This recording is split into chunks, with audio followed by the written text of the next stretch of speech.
नमस्ते दोस्तों, कैसे हो आप सब। उम्मीद करती हूँ बहुत ही अच्छे होंगे। ये बताने के लिए कमेंट बॉक्स में जय श्री राम लिखना हमेशा की तरह बिल्कुल ना भूलिएगा। तो आज हम बात करेंगे सनातन धर्म का सर्वश्रेष्ठ धनुधर, जिसके आगे भगवान श्री राम भी हुए थे नतमस्तक। आइए जानते हैं ऐसे वो कौन है धनुधर। तो बहुत हुए हैं, लेकिन एक ऐसा भी धनुधर था जिसकी विद्या से भगवान कृष्ण भी सतर्क हो गए थे। एक ऐसा भी धनुधर था जिसको लेकर द्रोणाचार्य चिंतित हो गए थे, और एक ऐसी भी धनुधर था जो अपने एक ही बाण से दुश्मन सेना के रथ को कई गज दूर फेंक देता था। इन सभी धनुधरों में एक से बढ़कर एक थे, लेकिन सर्वश्रेष्ठ तो सर्वश्रेष्ठ ही होता है। यदि आप सोच रहे हैं कि कर्ण सर्वश्रेष्ठ हैं, तो जवाब है नहीं। आप कितना ही सोचें कि कौन होगा प्राचीन भारत का सर्वश्रेष्ठ धनुधर, तब भी आप शायद ही समझ पाएं। आप सोच रहे होंगे कि यह बात जरूर अर्जुन या एकलव्य के बारे में की जा रही होगी, लेकिन नहीं, ये वो भी धनुधर नहीं है जिसके आगे भगवान श्री राम भी नतमस्तक हुए थे। आइए जानते हैं अंतिम क्रम से पहले क्रम के धनुधर के बारे में। अर्थात पहले हम बताएंगे सबसे कमजोर धनुधर के बारे में, फिर अंत में बताएंगे सर्वश्रेष्ठ धनुधर के बारे में। हालांकि दोस्तों, सर्वश्रेष्ठ का चयन करने का अधिकार हमें नहीं है। प्रत्येक व्यक्ति के अनुसार सर्वश्रेष्ठ का क्रम अलग अलग हो सकता है। सबसे पहले हम बात करेंगे अर्जुन के बारे में। उससे पहले दोस्तों, यदि आप सब हमारे चैनल पे पहली बार आए हो तो प्लीज़ हमारे चैनल को सब्सक्राइब कर लीजिए और एक लाइक पक्का कीजिएगा। आप सभी का एक लाइक मुझे बहुत ही हिम्मत और प्रेरणा दिलाती है। आइए जानते हैं, 5 पांडवों में से एक अर्जुन की धनुष विद्या भी जग प्रसिद्ध थी। गुरु द्रोण के श्रेष्ठ ऋषियों में से एक थे अर्जुन, और द्रोण ने अर्जुन को धनुष सिखाते वक्त वचन दिया था कि तुमसे श्रेष्ठ इस संसार में कोई धनुधर नहीं होगा। अर्जुन के धनुष की टंकार से पूरा युद्ध क्षेत्र गूंज उठता था। रथ पर सवार श्री कृष्ण और अर्जुन को देखने के लिए देवता भी स्वर्ग से उतर गए थे, लेकिन अर्जुन से भी श्रेष्ठ कौन है? कोई था जिसे दुनिया अर्जुन से श्रेष्ठ मानती है।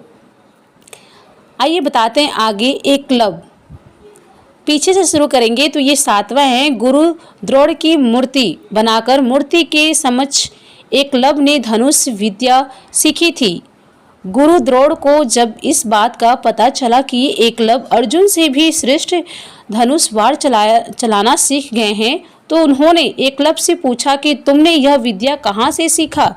इस पर एकलव्य ने कहा, गुरुवर, मैंने आपको ही गुरु मानकर आपकी मूर्ति के समक्ष इस विद्या को हासिल किया है। इस बात पर द्रोण ने कहा कि तब तो हम गुरु दक्षिणा के हकदार हैं। एकलव्य यह सुनकर प्रसन्न हो गए और कहने लगा, मांगिए गुरुदेव, क्या चाहिए। द्रोण ने कहा कि तुम जिस हाथ से प्रत्यंचा चलाते हो, मुझे उस हाथ का अंगूठा चाहिए। अर्जुन को दिए वचन की रक्षा के लिए ही उन्होंने एकलव्य से उसका अंगूठा मांग लिया था। अगला कर्ण। वैसे तो महाभारत काल में सैकड़ों योद्धा हुए हैं, लेकिन कहते हैं कि युद्ध में कर्ण जैसे कोई धनुधर नहीं था। कवच और कुंडल नहीं उतरवाते तो कर्ण को मारना असंभव था। कर्ण के अर्जुन और एकलव्य से श्रेष्ठ धनुधर होने का प्रमाण यह है कि कर्ण के तीर की गति इतनी प्रबल थी कि जब वे तीर चलाते थे और उनका तीर अर्जुन के रथ पर लग जाता था, तो रथ पीछे की ओर कुछ दूर तक खिसक जाता था। कृष्ण अर्जुन से कहते थे कि जिस रथ पर मैं और हनुमान विराजमान हैं, उसके इस तरह पीछे धकेले जाने से पता चलता है कि कर्ण की धनुर्विद्या में बहुत बल है। अगला ये है कि बर्बरिक महाभारत काल का सर्वश्रेष्ठ धनुर्धर था। युद्ध के मैदान में भीम पौत्र बर्बरी दोनों खेमों के मध्य बिंदु पर एक पीपल के वृक्ष के नीचे खड़े हो गए और यह घोषणा कर डाली कि मैं उस पक्ष की तरफ से लड़ूंगा जो हार रहा होगा। भीम के पौत्र बर्बरिक के समक्ष जब अर्जुन तथा भगवान श्री कृष्ण उसकी वीरता का चमत्कार देखने के लिए उपस्थित हुए, तब बर्बरिक ने अपनी वीरता का छोटा सा नमूना मात्र ही दिखाया। कृष्ण ने कहा कि यह जो वृक्ष है, इसके सारे पत्तों को एक ही तीर से छेद दो तो मैं मान जाऊंगा कि तुमसे बड़ा कोई धनुर्धर नहीं। बर्बरिक ने आज्ञा लेकर तीर को वृक्ष की ओर छोड़ दिया। जब तीर एक एक करके सारे पत्तों को छेदता जा रहा था, उसी दौरान एक पत्ता टूटकर नीचे गिर पड़ा। श्री कृष्ण ने उस पत्ते पर यह सोचकर पैर रखकर उसे छिपा लिया कि यह छेद होने से बच जाएगा, लेकिन सभी पत्तों को छेदता हुआ वह तीर श्री कृष्ण के पैरों के पास आकर रुक गया।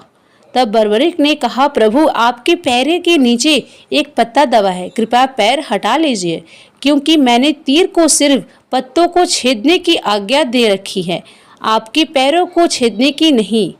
उसके इस चमत्कार को देखकर श्री कृष्ण चिंतित हो गए। भगवान श्री कृष्ण यह बात जानते थे कि बर्बरिक प्रतिज्ञावश हारने वाले का साथ देगा। यदि कौरव हारते हुए नजर आए तो फिर पांडवों के लिए संकट खड़ा हो जाएगा, और यदि जब पांडव बर्बरिक के सामने हारते नजर आए तो फिर वो पांडवों को साथ देंगे। इस तरह वो दोनों ओर की सेना को एक ही तीर से खत्म कर देगा। अगला, लक्ष्मण। राम के छोटे भाई लक्ष्मण को कौन नहीं जानता। लक्ष्मण ने अपने तीर से रेखा खींच दी थी। उस रेखा में ही इतनी ताकत थी कि कोई भी उसके उस पार नहीं जा सकता। लक्ष्मण की धनुष विद्या के चर्चे दूर दूर तक के थे। शास्त्रों के अनुसार लक्ष्मण को श्रेष्ठ धनुर्धर माना गया है।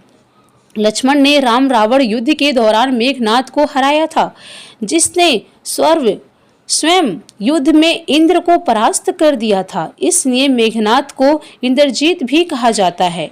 अगला, भगवान श्री कृष्ण सर्वश्रेष्ठ धनुर्धर भी थे। ये बात तब पता चली जब उन्होंने लक्ष्मण को प्राप्त करने के लिए स्वयंवर की धनुष प्रतियोगिता में भाग लिया था। इस प्रतियोगिता में कर्ण, अर्जुन और अन्य कई सर्वश्रेष्ठ धनुर्धरों के भाग लिया था। द्रौपदी स्वयंवर से कहीं अधिक कठिन थी। लक्ष्मणा स्वयंवर की प्रतियोगिता भगवान श्री कृष्ण ने सभी धनुर्धरों को पछाड़कर लक्ष्मणा से विवाह किया था। हालांकि लक्ष्मणा पहले से ही श्री कृष्ण के अपना पति मान चुकी थी, इसलिए श्री कृष्ण को इस प्रतियोगिता में भाग लेना पड़ा। श्री कृष्ण ने धनुष का नाम सारंग था। अगला, भगवान श्री राम।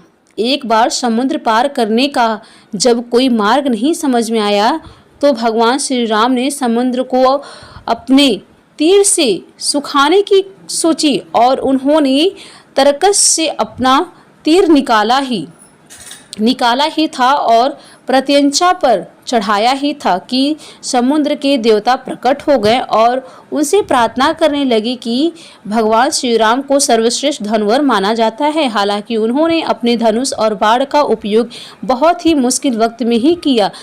अब जानिए कौन है सर्वश्रेष्ठ धनुर्धर। सबसे बड़ा धनुर्धर भगवान शंकर अर्थात शिव जी को माना जाता है, जिसके आगे भगवान श्री राम भी नतमस्तक हुए थे। संपूर्ण धर्म योग और विद्याओं की शुरुआत भगवान शंकर ने इस धनुष से त्रिपुरासुर को मारा था। त्रिपुरासुर अर्थात 3 महाशक्तिशाली और ब्रह्मा से अमरता का वरदान प्राप्त असुर थे। शिव ने जिस धनुष को बनाया था उसकी टंकार से ही बादल फट जाते थे और पर्वत हिलने लगते थे। ऐसे लगता था मानो भूकंप आ गया हो। ये धनुष बहुत ही शक्तिशाली था। इसी के एक तीर से त्रिपुरासुर की तीनों नगरियों को ध्वस्त कर दिया गया था। इस धनुष का नाम पिनाक था। देवी और देवताओं के काल की समाप्ति के बाद इस धनुष को देवराज को सौंप दिया गया था। उल्लेखनीय है कि राजा दक्ष के यज्ञ में यज्ञ का भाग शिव को नहीं देने के कारण भगवान शिव बहुत क्रोधित हो गए थे और उन्होंने सभी देवताओं को अपने पिनाक धनुष से नष्ट करने की ठानी। एक टंकार से धरती का